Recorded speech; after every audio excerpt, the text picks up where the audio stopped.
না না, বাংলায় আইনের শাসন নেই, বাংলায় লুম্পেনদের শাসন। এখানে দুষ্কৃতীরা মনে করে এটা তাদের সরকার, এই জন্য তারা নির্বাধ অবাধ হয়ে এখানে চুরি করে, দুষ্কৃতি করে, এখানে বোম চালা বিন্দু।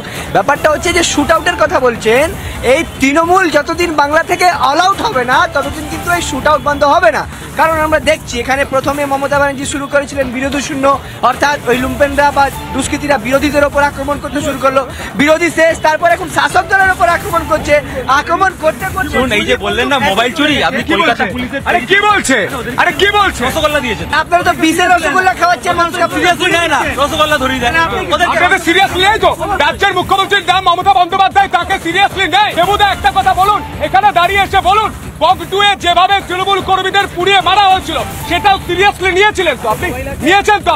আপনি বলুন, আপনি বলুন। যেটা ভুল সেটা ভুল। শুনুন, হাতে মোবাইল আছে, 10টা রাজ্যের নাম বলুন, সারা ভারতবর্ষের মধ্যে পশ্চিমবঙ্গের নাম আসবে। এনসিআরবি রিপোর্ট কি বলছে? আরে ছাত্র মশাই চুপ করুন। যুগের কথা বলছি, কালকের কথা। কালকে রাত্রি 10টার সময় নেতাদের তোলা দিতে পারা যায়নি বলে তাকে শুট আউট করা হয়। চুপ করে থাকুন, চুপ করে থাকুন। মস্তানরা তোলা তোলে, এই তোলা না দিতে পারলে ওপেনলি শুট আউট হবে।